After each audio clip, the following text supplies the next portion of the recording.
Good morning, everyone. Actually, not sure if good morning or not. No. Good afternoon. And thanks for attending this section. My name is Handson. I'm in the right up stage or in the crazy moment as well.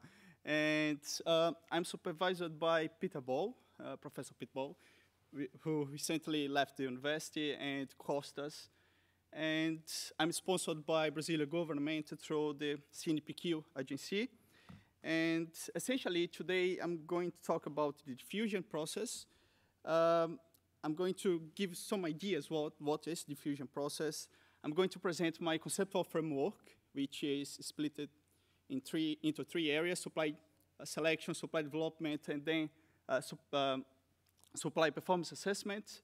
And I will present some studies based on essentially 4 companies in food, beverage, cosmetic, and textile sector. And finally, some conclusions. Let's start by considering that manufacturing have an important role to enhancing the supply performance, capabilities, and behavior related to sustainability.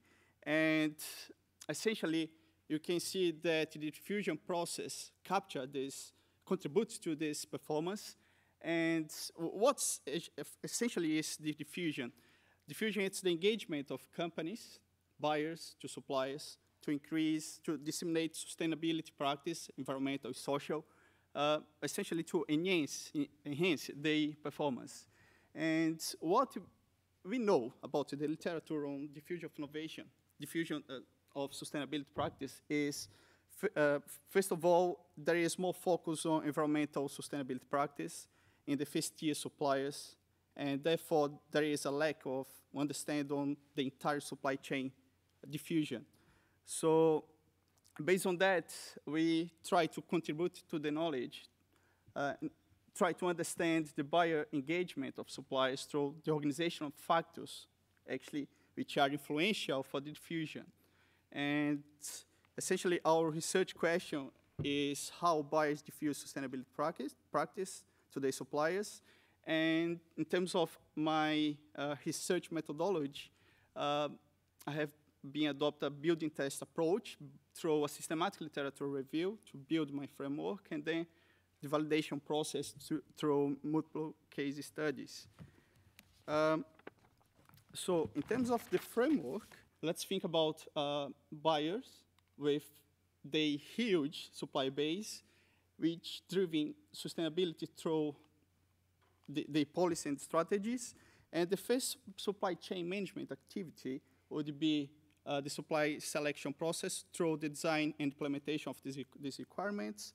So you could map some influential factors related to the design of the requirements and then the implementation, such as, for example, the sustainability policy and strategies, but also the support of senior managers to design these requirements. In terms of the implementation, let's think about a clear communication and internal capabilities are influential factors to diffuse the norms of the system, I mean the requirements. In terms of the supply performance assessment, let's think about how to design the proposal of the assessment and also think about this, which kind of supply can be included in this assessment.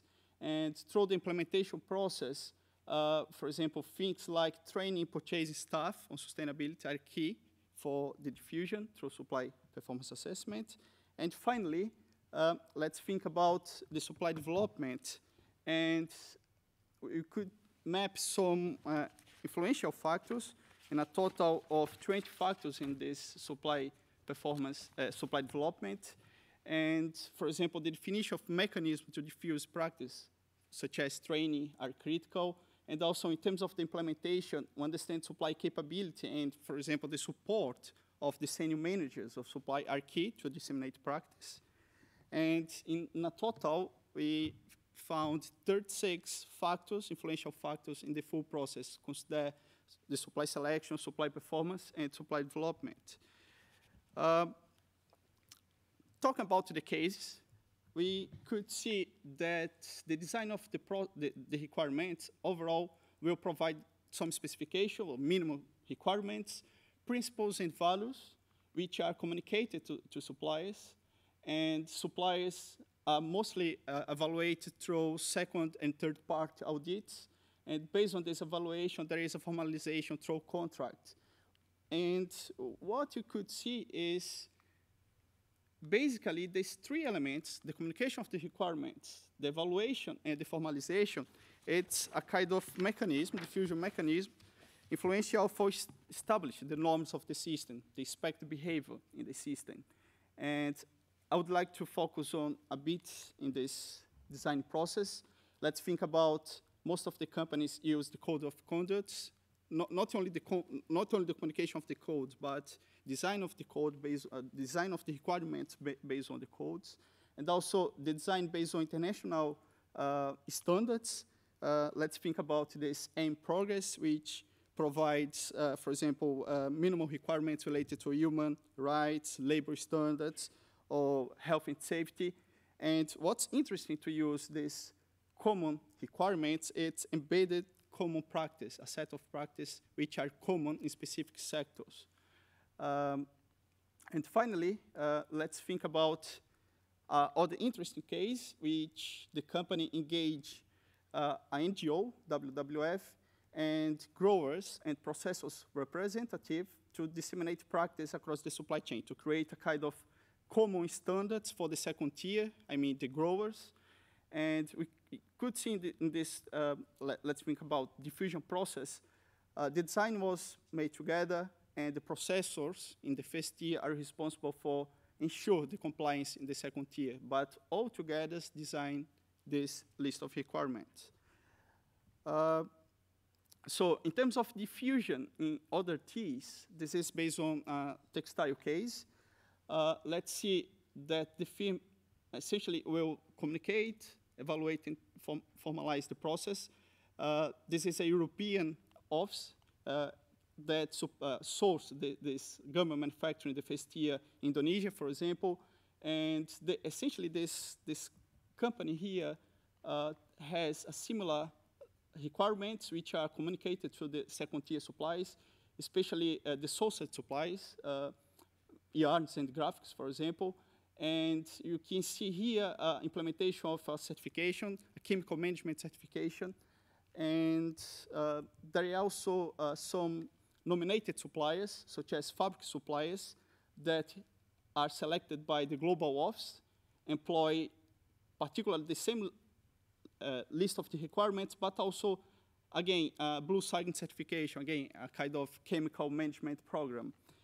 And the company also uses evaluation training process to disseminate the list of requirements. What's interesting here is the first tier social practice are more focused, whereas the second tier more environmental practice. Of course, the environmental impact here, in especially fabric production, it's huge.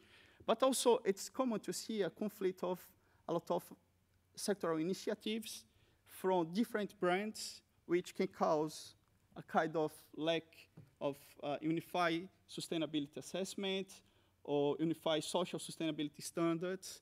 But also, it's necessary to think about long-term partnership. But this can create a kind of barrier for this process. Overall, in this supply selection, you could see that the main message is the effort of the buyer companies to communicate, evaluate suppliers, and use contracts to create the norms of the system. And you could see some common factors, such as cross-functional integration to design the requirements, and the equal importance of sustainability in the evaluation process. Through the performance assessment, you could see that key suppliers are engaged based on, for example, the business of the amount of business, such as spending, but also carbon risk has been used to select the suppliers to be assessed during the length of the contract. Interesting to see, for example, in a company, they have around 12,000 suppliers, but around 140 are included in this process. This is common diffusion mechanism used in the first tier. for example, second, third-part audits and independent platforms like EcoVadis. And I would like to focus on this carbon measure program. The company measure the performance of low-risk suppliers, but also establish some targets to reduce this, some emissions, and also share the best practice. This helps the suppliers pass through the innovation decision process to implement practice. They will receive some carbon measures knowledge and also best practice. And for example, the decision to implement the measuring system, it's based on authority decision, based on the company, but also the implementation of the best practice, it's made by themselves. And there is a process to award the best suppliers, which affect also in the persuasion process. So in this performance assessment, the key here was the use of the sustainability plan, strategies, in terms of the implementation, internal capabilities, and collaborative approach with suppliers. Sorry, my time, it's rush, but what I'd like to emphasize here is overall the companies has worked with focus on meeting compliance, improve supply performance, and this building capability helps suppliers both improve performance and meet compliance. And there is some integration in terms of strategies. The best examples that I found was, for example, joint venture to improve some supply capability and capacity to make more recyclable PET, co-design to develop low-impact packagings and machineries. So overall, this is the process to,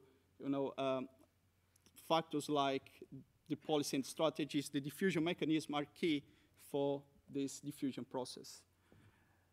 Okay, the tool, overall, this framework has been interesting to see the great adoption of sustainability practice across the supply chain. And yeah, that's it. So.